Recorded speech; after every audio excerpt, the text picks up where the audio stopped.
There have been times in the National Hockey League that 3-on-3, sometimes it's great, sometimes it's a lot of dull lugging back and forth. This was just the idea of the moment that Makar, McDavid, and McKinnon were on the ice together. It was like that whole 11 years of waiting was built up for a moment just like that. But it ends up being Mitch Marner who scores the winner. Yeah, Jimmy, in all the Leaf games we do, we don't usually talk about Mitch Marner's shot. We always talk about Austin Matthews. But when Mitch Marner enters his own with some speed, he can sling it, and he can sling it pretty good, and he beats the Swedish goaltender in the OT winner. Excellent job by Sid. He's like, I gotta pass this, I gotta find some time for somebody. And look at how the Swedes don't even go anywhere near him.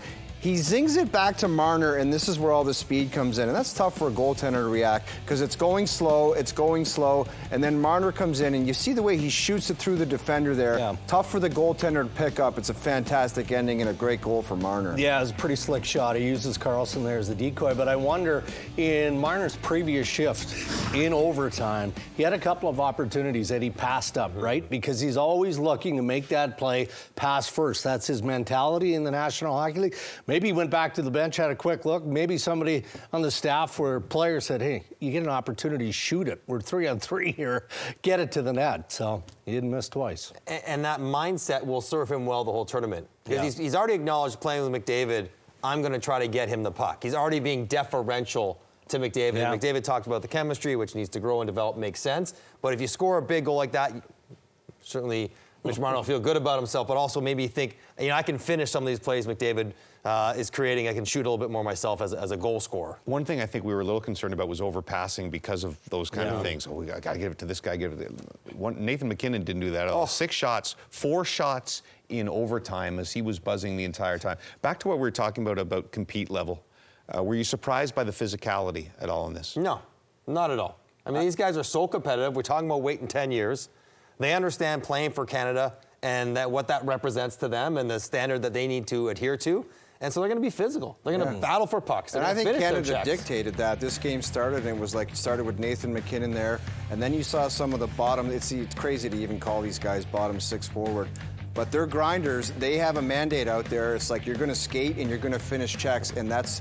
I've always said that at the World Juniors, Jimmy. It's a fabric. It's a part of the fabric of Canadian hockey. Yeah. Skating and physicality. You got to do it, and they did it tonight. Well, and the players refer to it as best on best. I mean, it is best available, right? And they played that way. And I was less surprised at the level of physicality. I mean, guys are finishing their checks out there, but we saw guys stand in lanes too and blocking shots and doing everything that you would do to try and win a playoff game. And that's what it matters. Not just 4 nations, but making sure you individually stay on the radar so that, okay, you're getting a good look at the Olympic team in the World Cup. There was playoff stuff going on. You talk about the block shots and hits and stuff. That was not a glorified all-star game. That was a playoff game. Well, that PK2 and the 2 Tampa forwards were terrific on it. Think about Dreg before the game, talk about special teams being really important. And in the limited practice that Canada had, they spent a lot of time on the power play and on the penalty kill. Power play, as Connor said, well, we had it for 10 seconds and it worked out well.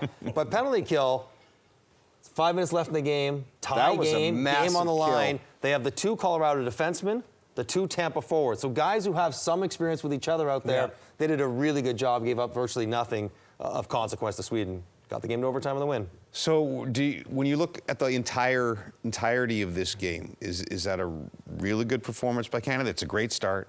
It's a great ending. A lot of lull in the middle.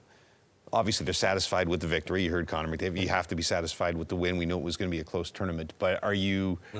For me, it's a good game for Canada with great stories, right? Okay. Sidney Crosby, Nathan McKinnon, the rocket fuel that we saw. McDavid early, again, doing McDavid-like things, but good game by Canadian standards with great storyline. I think there were some isolated things where you're like, wow, that was good, but I don't think you can look at the game and say Canada completely overwhelmed them with their forecheck and their speed and their physicality. There was just moments in the game where they took over, and obviously the most critical ones, guys like Crosby and McDavid and McKinnon stepped up, but 5-on-5 and the chemistry within the lines, it's got to be worked on, and there's some there are conversations with coaches and the line mates. Great game for the tournament. Right. Because that showed what kind of tournament it's going to be. I remember 2010 when Ryan Rishaug was our reporter throughout that tournament, and for the gold medal game, he's back in Montreal tonight. Let's get to Crosby in just a second, but first, can you describe that atmosphere particularly at the beginning of the game and them scoring 10 seconds in on the power play with three of the biggest names in hockey? I'm going to take it back even further than that. I'm going to take it back to the cheer that Mario Lemieux got and the boo that Austin Matthews got. The lid had come off this place a couple of times before the puck even dropped. So, yeah, James, the atmosphere was fantastic.